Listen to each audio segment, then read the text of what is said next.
Hey, not too long ago, about a week ago, I'm going to say probably from when this video goes up, I did X Factors issue 63 and 64 with Whilce Portacio.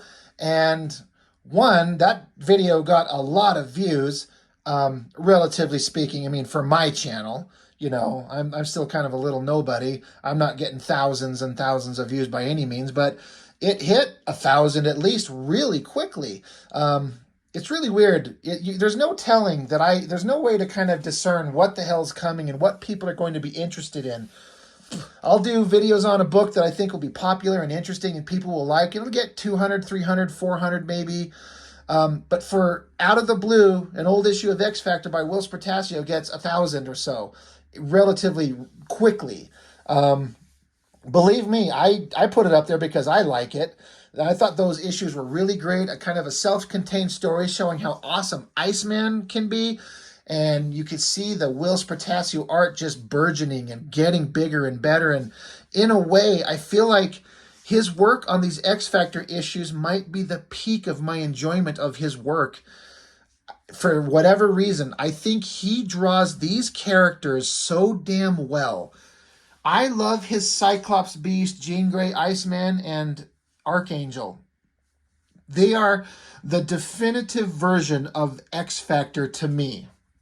When I hear X Factor, it's this team, these costumes, this vibe by this artist. And secondary to that is Larry Stroman when Peter David takes over and is the kind of second wave of this book once all the new X-Men #1 comes along and Whilce Portacio moves over to Uncanny X-Men. But this stuff just had something. And this cover is one of my favorite covers ever. Beast is looking so badass. I say this about Portacio's artwork. I went on to it about it a bunch of times. How the way that he draws energy and mutant powers, it's all over here. I thought this picture of Cyclops, his head, and the way his optic blast is like blowing out really big, wide. It's not just a thin beam, which everyone always draws it as. And it's a valid way to draw it, but it looks more energetic and powerful there. Iceman, I went over that, how just that crazy, like, crunky, pointy ice sled and those ice rings around his wrists. And then Jean Grey, there's multiple things going on here. Because, again, her powers are mental, right? So you got this little burst of energy up at her forehead, kind of implying she's using her powers, and then it's manifesting off her hand here. It's kind of like the same color, but it's more flowy and moving and kind of projecting this way. And then this hand, it's a different kind of color scheme, but it's just like, it's the same kind of waves going on here, but this one's bursting out and doing something. This one's being held in check. I love the vibe of it. And no one drew Archangel's wings the way Portacio did that I ever saw. Some people just made them both like a single piece, angular kind of thing, but Portacio's like, they're metal. They can shape themselves into any design they need to be. So he gave them a big-time designy influence that is fucking awesome. The best version of Archangel ever. This cover is incredible. I love it so much. And it's issue 65. It follows up issues 63 and 64 that we just went over. I talked about how it's kind of a weird thing, this kind of crappy newsprint paper with Portacio's great artwork, but on this crappy newsprint that doesn't reproduce really well. So it doesn't flatter his flashy artwork as good as it could, but in a way, it still looks pretty damn interesting. I don't know. And these books, if I can't remember, it's been so long. I mean, this is, sorry, I'm looking for when this was published, April of 91. So, I mean, I was a 14-year-old kid, 13 or 14, reading these. I just started getting into Marvel Comics and the X-Men, and the rise of Jim Lee and Liefeld and Portacio in the X titles was just coming along. And I think these books by Portacio are my first exposure to X Factor as they were here. I obviously knew about the X-Men, and it was just an interesting vibe. Like the 5 original X-Men went off to go form a different team. They are X-Factor. And the 5 original guys, that's a unique thing.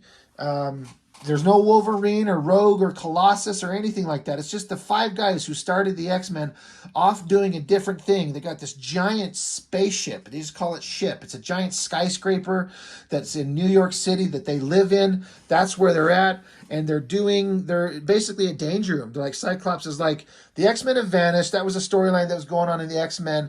And he's like, we got to be prepared. We got to be sharp. We got to be ready. So we got to do training. And so everything about this just stands out to me. This Beast, again, the way he draws his face, this big, awesome, muscular arm, this crazy inking. Iceman looking like a badass, those ice rings there, this crazy pose that Archangel's in. I always really liked this little tiny panel, that sexy little pose that Jean Grey's in. Her hair's flowing, the way her legs bent, the energy around her. This shot of Cyclops shooting, look at this crazy border that he does and this energetic line work here. These lines on his face. It looks so good. It looks so great. This newsprint, again, it's not the greatest. It's some parts, like some details get lost. It's not as crisp and clear, but on the newsprint, it has its own unique vibe that kind of looks good anyway. The story is as they're training, you see an off-screen voice talking to these obviously bad guys, and this off-screen voice is saying, how will you take down each one of these people? It says like here, Cyclops, his primary ability is the optic blast. How would you deal with him? So this guy, I always thought this design, it's kind of silly and kind of pointless now, but at the time as a kid, I thought this guy's design was badass. How do you deal with Cyclops? This guy says, so lose the specs. He don't dare crack his peepers, else he might flash a pal. Jesus Lord, does that dialogue sound exactly like Chris Claremont to a T? Oh look, Chris Claremont script. Only Claremont writes people talking like that. Lose the specs. He don't dare crack his peepers, else he might flash a pal. Good Lord. And it's line of sight targeting, it makes them vulnerable from any other direction. And they're like, excellent analysis, Foxbat. The Beast has physical strength to match his extraordinary acrobatic agility. He also possesses considerable intellect, the brains of the team. How would you deal with him, Gauntlet? He's like, distance, rifle or mini missiles, nail from beyond his reach. To cut over to Archangel, and it says, Tusk, your assessment. And these 3 guys, they say, big wings, need space to maneuver, air to provide lift. Catch him, tangle him tight, cage the pretty flyer. What's funny is each one of these 3 guys, they say an individual thing, but then at the end, they at the same time speak the same dialogue. So like 3 characters, but 1 mind maybe. I don't know who any of these guys are. This off-screen visual representation, I've already looked at an issue, I can't, if it's issue 69 or something like that, where Xfactor has their final confrontation with Apocalypse. That's who this is. I'm not sure where Apocalypse was introduced as far as the Xfactor team. I don't have those issues. I assume it was farther back, where he was introduced, what kind of threat he was. But this book, these stories right here were my first introduction to Apocalypse. And I felt like this is some major villain that's hyper powerful, crazy scary. I have no idea who he is. And I feel like he's already been around for a little bit. There's some kind of history with him that I don't know about. So that made him even more mysterious and interesting. I was hardcore into like whoever this character Apocalypse is. And what a scary name. Man, is this interesting. And then you get, decades later, you get that shit-ass version of him in that X-Men movie, X-Men Apocalypse, which I think had some fine moments, but ultimately they really, really blew it with their rendition of Apocalypse as a character, just having him look like some Power Ranger villain. It was really bad. Anyway. And then this guy, they're like, okay, Jean Grey, a broken PSI, whose high-order telekinetic abilities more than make up for her recent loss of telepathy. And this guy's like, a girl, give me a break. Find the right way to say boo. She'll fold. Guaranteed, absolutely. And Apocalypse is saying confidence is a virtue, Synapse. Overconfidence is quite something else. Like Iceman, possessing the ability to manifest and manipulate all forms of ice. Barrage, he's yours. Young and cocky, reminiscent of Synapse. Break his slide to ground him, then counter ice with raw heat to finish the job. And while they're peeking in on the X-Men while they're training, there's this weird technological girl that was breaking in there so they could all see them, but she gets kicked out. They can't observe the X-Factor team anymore. So he's like, all right, that's okay. You've done your job. And then here's this shot. This is the first time I ever saw Apocalypse, this big shadow version of him. What a great use of shadowing and cross-hatching lines to make this giant, ominous villain look scary. Yeah, Apocalypse. I don't know. I need some of you in the comments to tell me, where was this guy introduced? It clearly can't be here, right? It has to be some other version somewhere, but I'm curious as to where he came from and how he was introduced. And then again, I always thought this shot of Cyclops, this big awesome figure, he's kind of berating them for not doing the best that the team could do or should do.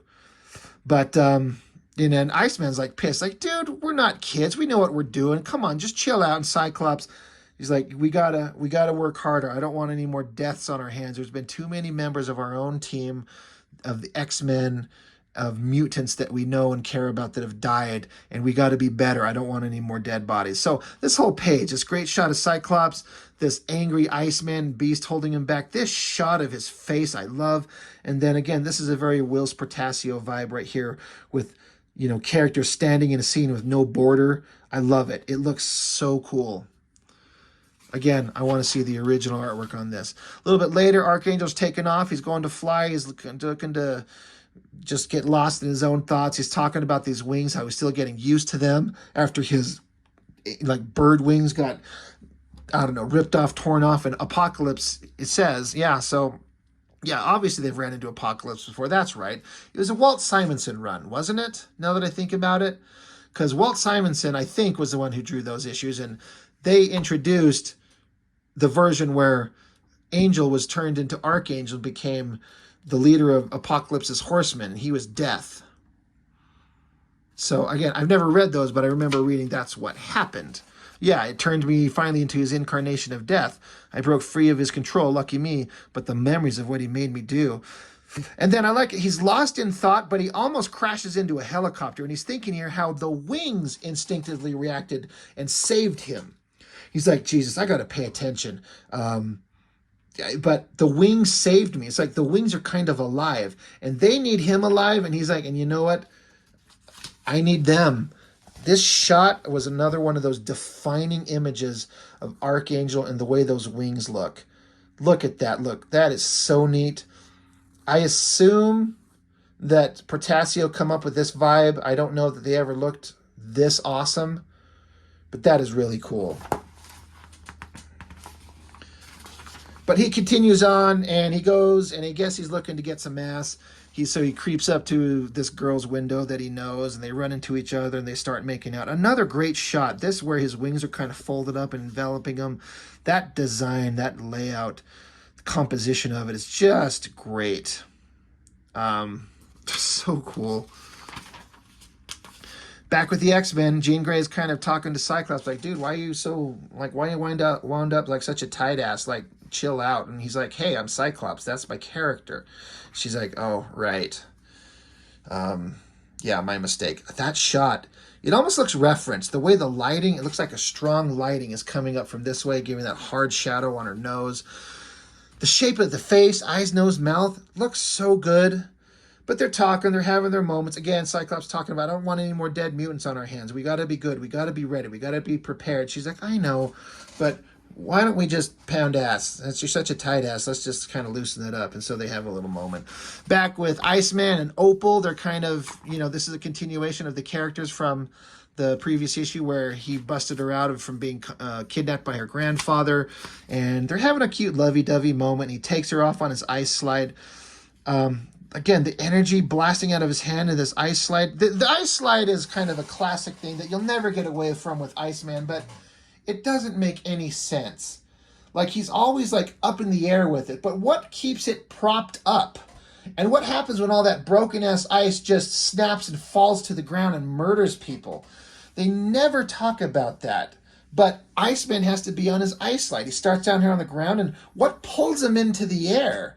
I guess there could be some kind of understanding of like when he manifests the ice with his hands, the energy that's connected to the manifestation kind of pulls him along with it. That could work, I guess, but what happens to all these ice slides all over the city? It doesn't make sense.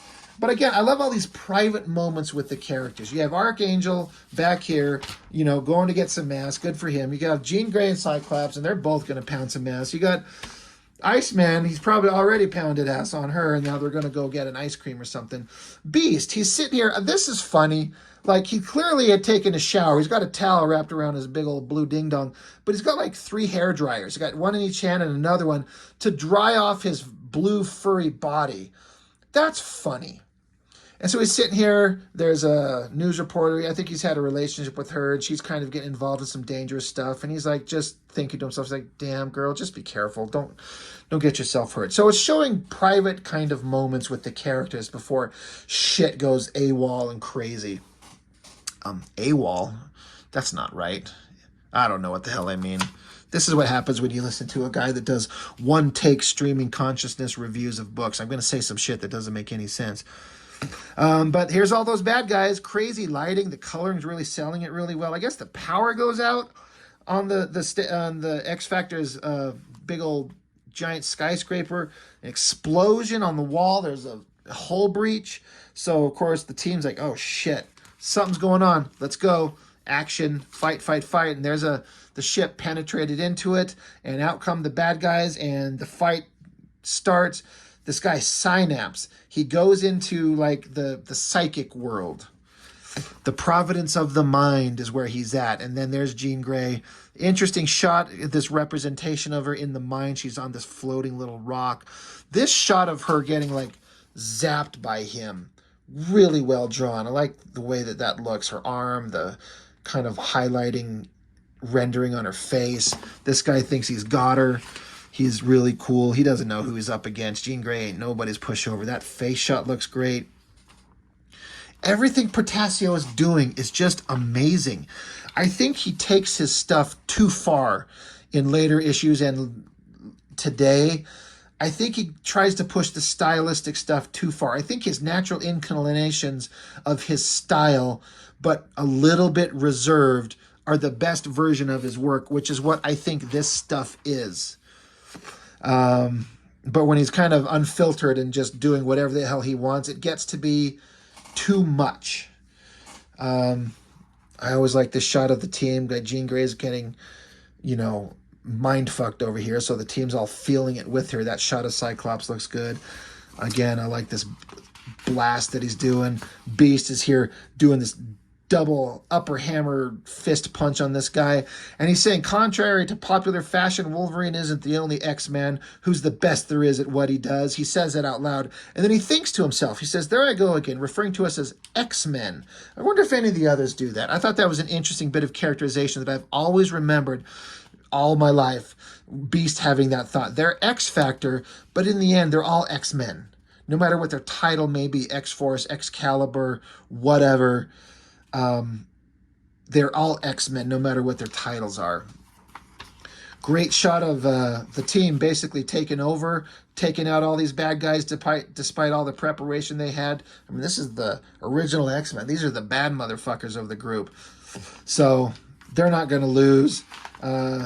Jean Grey's battle that she's having with this guy, it's not working. He thinks he's got her, but then giant flash of light. The team's on site there. It's Jean Grey's, again, she wins this battle. Because of course she is. I love this, again, the energy around her, the way that Portacio draws it, this shot of them. And I even like the costumes, like the blue with the yellow X crisscrossing on them. I like it. It just kind of works for me. I think that there was previous versions that were blue and white. I don't think that looks good at all, but this works. Looks good. But then it ends. The X-Men, the X-Factor, defeated all those, the lackeys, but out comes Apocalypse. And that is the first time I saw Apocalypse. I don't know if I'd heard of him before I read these books, but that was like, holy shit, who is that guy? He clearly does not skip on leg day. Good God, Lord Almighty. He's got a giant A for a belt buckle. And this weird monkey-looking face of his. He looks like a bad motherfucker. And I'm not being sarcastic. I think he looks awesome. There's some weird designy elements going on here, but I was like, I don't know who this guy is, but it is awesome. That is really cool. And I thought an interesting addition were these like log entries of Apocalypse, where he's talking about who they are and what they are. There's versions of this where Cable is going over the X-Force guys, which I thought were kind of interesting too. But these are some of my favorite drawings of the characters, just these straight-on shots by Portacio. Simple figure work, all these muscles defined by the shadows and then the design of those wings. That is one of my favorite drawings of Archangel ever. It's a shame it's on this kind of crappy newsprint and it's kind of, you know, losing a lot of detail, but that looks great. I think that looks neat. Love that picture of Archangel. Love this picture of Cyclops, just as like pure male muscular superhero figure work. Great pose, looks tough. I like the kind of look on his face, his visor. I love it. I think it looks fantastic. And another one of my favorite drawings. This has always been one of my favorite drawings of Jean Grey. Just the simple pose, the way she's kind of floating there, the way that the black highlights on like the costume define, like you see her stomach and her legs, the way that she's kind of casually floating there. Her hair is like 4 feet long. She's got a smile on her face, so there's some joy to the character. I've just always loved this. And again, Portacio's energy with his the energy coming off her hands just reads so well. I love it. So once again, another fantastic issue of X-Factor that at the time for me was one of my favorites. It still is. I love the characterization, and Portacio is just on fire. He is kicking ass and it looks great. This cover is amazing. You know, obviously I've said this before, a lot of this is tied to my nostalgia of these characters from when I was a kid and how much fun this was. Good Lord, was it fun. Some of the best times in comics. I don't think there'll ever be anything like this again. It's a strange thing, at least in mainstream comics, unless some major change happens somewhere. Anyway, that's it. X-Factor 65. Great book, great art. I love it. That is all I've got for now. Thank you for joining me. See you on the next one.